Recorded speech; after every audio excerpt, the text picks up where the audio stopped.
ಎಷ್ಟೇ ಧೈರ್ಯ ನಿನಗೆ?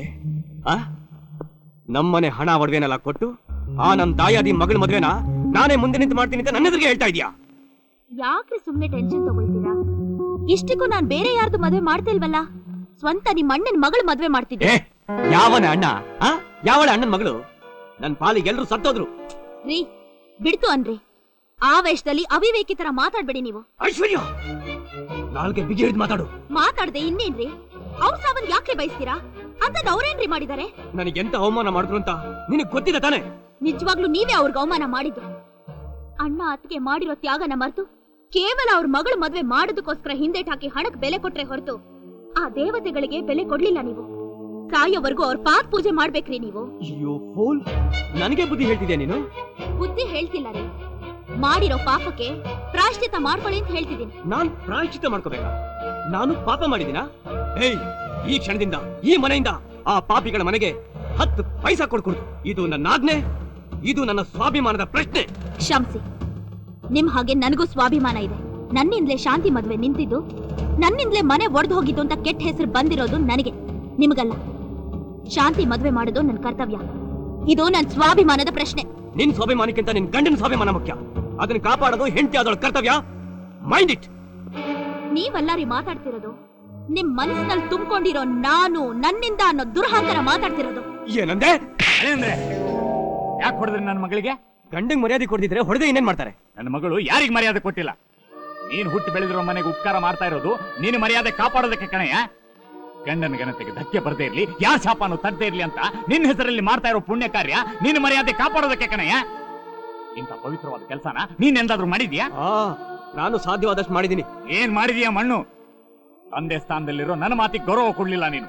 ನನಗ್ ಕೊಡ್ದಿದ್ರು ಪರವಾಗಿಲ್ಲ, ಆದ್ರೆ ನಿನ್ನ ಅಣ್ಣ ತನ್ನ ಸ್ವಾಭಿಮಾನನ ಮರೆತು ನಿನ್ನ ಹತ್ರ ಬಂದು ಮಗಳ ಮದುವೆನ ನೀನೆ ನಿಂತು ಮಾಡಿ ಮನತರದ ಗೌರವನ ಕಾಪಾಡಬೇಕು ಅಂತ ಬೇಡ್ಕೊಂಡ್ರು ಬಾಯಿಗೆ ಬಂದಾಗ ಮಾತಾಡಿ ಅವಮಾನ ಮಾಡಿ ಕಳಿಸ್ದೆ ನೀನು.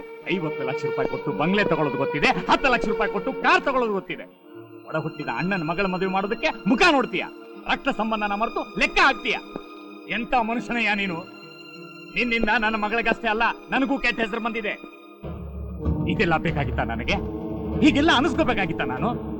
ಒಬ್ಬ ಬಡ ಹುಡುಗನ್ನ ಹಳೆಯನ್ನಾಗಿ ಮಾಡ್ಕೊಂಡ್ರೆ 100 ಕಷ್ಟ ಜೀವಿಗಳಿಗೆ ಒಳ್ಳೇದಾಗುತ್ತೆ, ನೀನು ಅವ್ರನ್ನೆಲ್ಲ ಗೌರವಿಸ್ತೀಯ ಅಂತ ನಾನು ಅನ್ಕೊಂಡಿದ್ದೆ. ಆದ್ರೆ ಅದೆಲ್ಲ ಸುಳ್ಳಾಯ್ತು.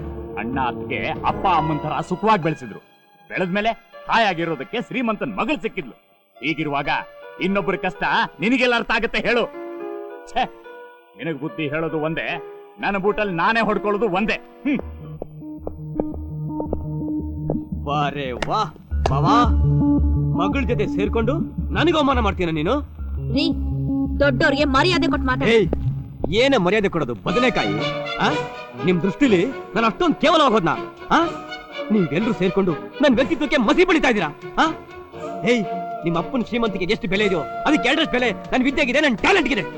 ನನ್ನ ಸ್ವಂತ ಬುದ್ಧಿಯಿಂದ ನಾನೊಂದು ಫ್ಯಾಕ್ಟ್ರಿ ಓನರ್ ಆಗಿಲ್ಲ. ನನ್ನ ಹೆಸರು ನಾಗೇಶ್ ಏನಲ್ಲ. ಅಲ್ಲಿವರೆಗೂ ಈ ಮನೆ ಹೊಸ್ತು ತುಳಿಯಲ್ಲ, ನಿನ್ನ ಮುಖ ದರ್ಶನ ಕೂಡ ಮಾಡಲ್ಲ. It's my challenge. Wait and sea.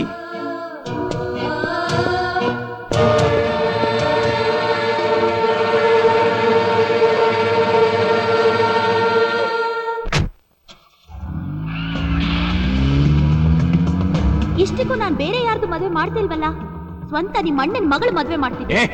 ಯಾವನ ಅಣ್ಣ? ಯಾವಳ ಅಣ್ಣನ ಮಗಳು? ನನ್ನ ಪಾಲಿಗೆ ಎಲ್ರು ಸತ್ತೋದ್ರು.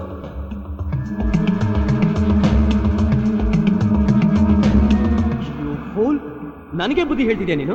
ಬುದ್ಧಿ ಹೇಳ್ತಿಲ್ಲ ರೀ, ಮಾಡಿರೋ ಪಾಪಕ್ಕೆ ಪ್ರಾಯಶ್ಚಿತ ಮಾಡ್ಕೊಳ್ಳಿ ಅಂತ ಹೇಳ್ತಿದ್ದೀನಿ. ನಿಮ್ ಹಾಗೆ ನನಗೂ ಸ್ವಾಭಿಮಾನ ಇದೆ. ನನ್ನಿಂದಲೇ ಶಾಂತಿ ಮದ್ವೆ ನಿಂತಿದ್ದು, ನನ್ನಿಂದಲೇ ಮನೆ ಒಡೆದು ಹೋಗಿದ್ದು ಅಂತ ಕೆಟ್ಟ ಹೆಸರು ಬಂದಿರೋದು ನನಗೆ, ನಿಮಗಲ್ಲ. ನಿಮ್ ಮನಸ್ಸಿನಲ್ಲಿ ತುಂಬಿಕೊಂಡಿರೋ ನಾನು ನನ್ನಿಂದ ಅನ್ನೋ ದುರಹಂಕಾರ ಮಾತಾಡ್ತಿರೋದು. ಏನಂದೆ?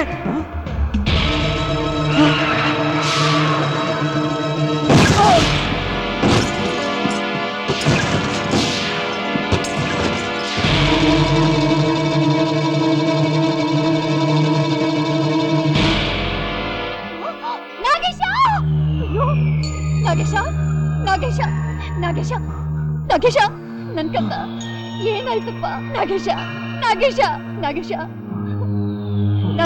ಯಾರಾದ್ರೂ ಕಾಪಾಡಿಪ್ಪ, ಇವನು ನನ್ನ ಮೈದ್ನ ಯಾರಾದ್ರೂ ಕಾಪಾಡಿ. ನೋಡಪ್ಪ ನನ್ ಕಂದ ನೋಡೋ, ನೋಡಪ್ಪ ಇಲ್ಲಿ ನಾಗೇಶ, ಯಾರಾದ್ರೂ ಕಾಪಾಡಿಪ್ಪ, ದಯವಿಟ್ಟು ಯಾರಾದ್ರೂ ಕಾಪಾಡಿಪ್ಪ, ಯಾರಾದ್ರೂ ಕಾಪಾಡಿಪ್ಪ, ಕಾಪಾಡಿಪ್ಪ ಯಾರಾದ್ರೂ.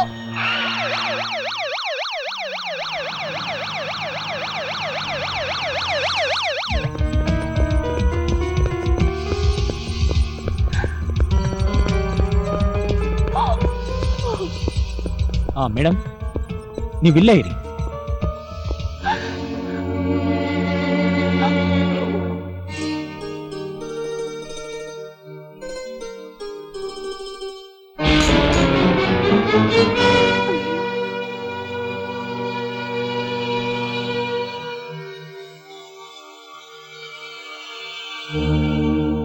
ಐಶ್ವರ್ಯ, ಇದೇನಮ್ಮ ಕೆಳಗೆ ಬಿದ್ದು ಗಲೀಜಾಗಿರೋ ಕುಂಕುಮನ ಹಣೆಗೆ ಇಟ್ಕೋತಾ ಇದೀಯಾ? ಬೇರೆ ತರಿಸಿದ್ರಾಯ್ತು ಬಿಡು.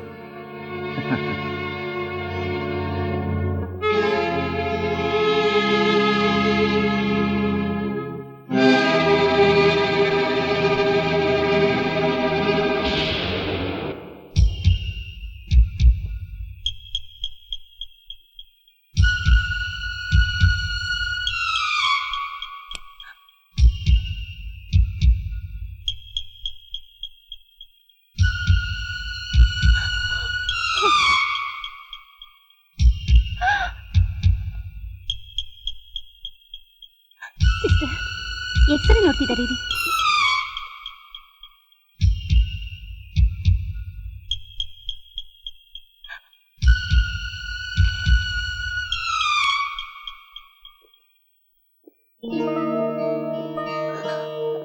ಡಾಕ್ಟ್ರೇ, ನನ್ನ ಮೈದ್ನ ಚೆನ್ನಾಗಿದಂತಾನೆ?